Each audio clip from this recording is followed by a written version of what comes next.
ঈদুল ফিতরের দিনের আমাদের করণীয় এবং বর্জনীয়। করণীয় কি? ঈদুল ফিতরের করণীয় হচ্ছে ঈদগাহ ময়দানে যাওয়ার পূর্বেই সদকাতুল ফিতর আদায় করে দেওয়া, আগেই দিয়ে দিতে হবে। যদি সুবহে সাদিকের পূর্বে যদি কোনো সন্তান জন্মগ্রহণ করে, অভিভাবকের পক্ষ থেকে তারও সদকাতুল ফিতর আদায় করতে হবে। 2 নম্বর, ঈদুল ফিতরের দিনে সকালবেলা কিছু মিষ্টান্ন খেয়ে ঈদগাহ মাঠে যাওয়া। কারণ একটি মাস আমরা খাই নাই সকালবেলা, ঠিক কিনা?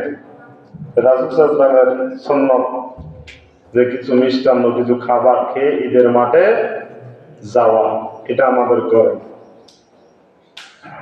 এরপরে সাধ্য অনুযায়ী সুন্নতি পোশাক পরিধান করা। কি পোশাক? সুন্নতি ক্যাটি শার্ট আর এমন প্যান্ট যে টাকুনো ঢাকা যায় আরো রাস্তার ময়লাও পরিষ্কার হয়। এখন এই প্যান্ট আছে না? হ্যাঁ, সুন্নতি পোশাক এটা না, সুন্নতি পোশাক পরবে। সাধ্য অনুযায়ী সুন্নতি পোশাক পরা, নতুন পোশাক থাকতে পরবেন, না থাকিলে পরিষ্কার পরিচ্ছন্ন পোশাক হলেই চলবে। এবং ঈদগাহ মাঠে যথা সময় উপস্থিত হওয়া। কি সময়? যথা সময়। এখন আমরা অনেকে যাই, নামাজ শুরু হয়েছে দৌড়েছে, সময় হয় না। ওই দিন চুল কাটে, গোপ কাটে, হ্যাঁ, বাড়ির টুকটাক কাম করে। হুজুর মাইকত কখন দেখাইছে ওই পক্ষে খেয়াল করে করি, গোসল করতে করতে যাইতে যাইতে জামাত শেষ। যথা সময় ঈদগাহ মাঠে কি হওয়া? উপস্থিত হওয়া।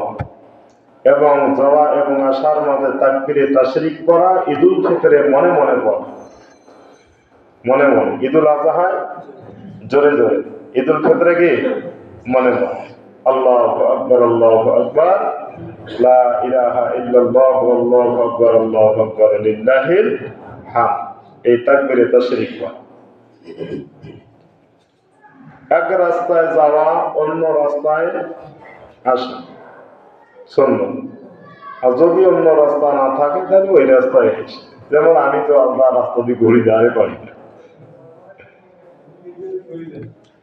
তো যাই হোক, এটা একটা রাসূল সাল্লাল্লাহু আলাইহি ওয়াসাল্লামের সুন্নাত। এবং এক মুসলমান অপর মুসলমান কি করব? সালাম বিনিময় করব। কি করব? সালাম বিনিময় করব।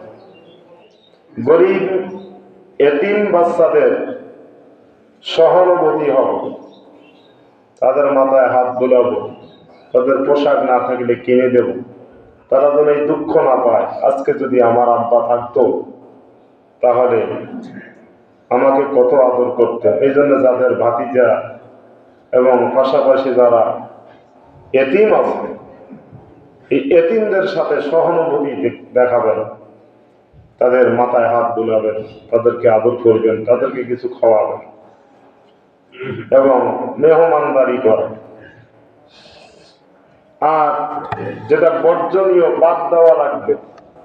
এখন আমরা ঈদের মাঠ থেকে আসিয়া মনে মনে বক্স বাজাই, ডিজে গান আছে না নাই?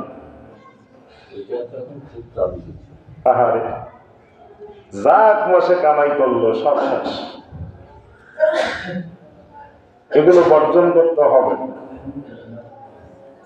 এলাকায় ঈদের দিনে যেন বিশেষ করে কোনো গান বাদ্য না বাজে। আল্লাহ দিলেন খুশির দিন, আর আমরা এই খুশির খেলা গান বাজায়। কাজে ঈদ মানে খুশি, এখন আমরা নাচানাচি করি, পিকনিক খাওয়া, এই সেই আমরা করি। এগুলো বর্জন করতে হবে। আতশবাজি জ্বালানো, ককটেল ফোটানো, এগুলো অপচার, এগুলো ইসলাম সাপোর্ট করে না। এগুলো বর্জন করতে হবে। ঈদের দিনে নারী পুরুষ বিভিন্ন মেলায় বিভিন্ন স্থানে অবৈধ মেলামেশা করা, ঘোরাফেরা করা, আপনারা এই ব্যাপারে সতর্ক থাকবেন। ঈদের দিনে আপনার মেয়ে যেন বাহিরে না যায়। একটি মাস ইবাদত করলেন, আর করার পরে ঈদুল ফিতরের দিনে আল্লাহ পাকের পুরস্কার দান করেন। কি করেন? পুরস্কার দেন। আর এই দিনে আপনি যদি এরকম চিন্তা ভাবনা মাথায় থাকে, এগুলো বাদ দেন। ডিজে গান এবং অশ্লীল পোশাক পরে বাহিরে ঘোরাফেরা করা যাবে কি? যাবে না। আর প্রতি ঈদে এই জন্য কিছু সংখ্যক যুবক মারাও যায়। প্রতি ঈদের এটা নজির আছে, আছে না নয়? বড় বড় মোটরসাইকেল নিয়ে সেই বাপ ভাব, গাড়ির মধ্যে বক্স নিয়ে নাচতে নাচতে যায়, কত গাড়ি অ্যাক্সিডেন্ট হয়। মাঝে মাঝে প্রশাসন আবার পিটায়। প্রশাসনদের আমি আরো দৃষ্টি আকর্ষণ করি যে আপনারা বিশেষ করে এই দিনে এই ব্যাপারে খুব এলাকা হবে, কোন ছেলে পেলে উশৃঙ্খল যেন হতে না পারে, এগুলো বর্জন করতে হবে। আমাদের ইসলামী এগুলো নাই। আমরা অবৈধভাবে মেলামেশা করা যাবে না, গান বাদ্য বাজা যাবে না, এবং ককটেল, আতশবাদী বিভিন্ন কিছু এগুলো করা যাবে না। অপচয় করা যাবে, অপচয়, মেহমানদারি করবেন, অপচয় করবেন, এগুলো বর্জন করতে হবে।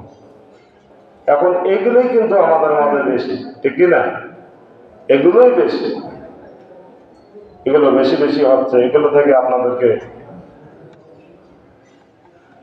সজাগ হতে হবে যেন এগুলো আমাদের বাচ্চাগুলো না করে। গার্জিয়ানকে সচেতন হতে হবে। আর বিশেষ করে এই দিনে এত গাড়ি রোডে তো উঠে যায়, রোডে উঠে খুব কঠিন হয়ে আছে। এই ব্যাপারে আপনাদেরকে সচেতন থাকতে হবে। ঈদের দিনে আপনারা বাড়িতে ভালো মন্দ রান্না করে খাবেন এবং অন্যকে খাওয়াবেন।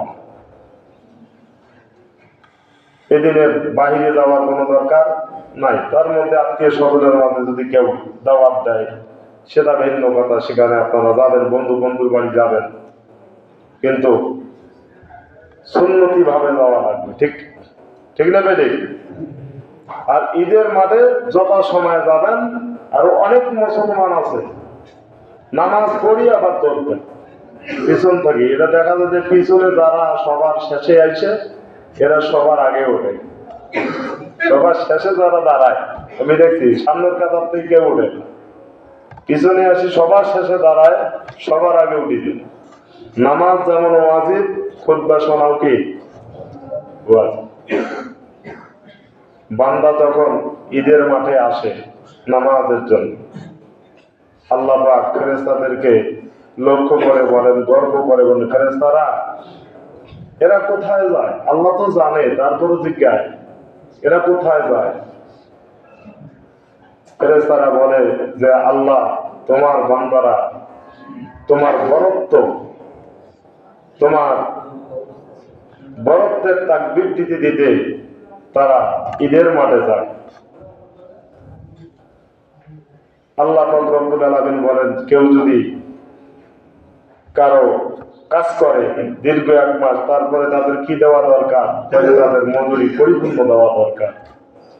ফেরেশতারা তোমরা সাক্ষী থাকো, আমি আমার বান্দার রোজাগুলোকে কবুল করে দিলাম, তাদের গুনাহ খাতাগুলোকে মাফ করে দিলাম। আল্লাহ পাক বান্দার গুনাহ মাফ করে।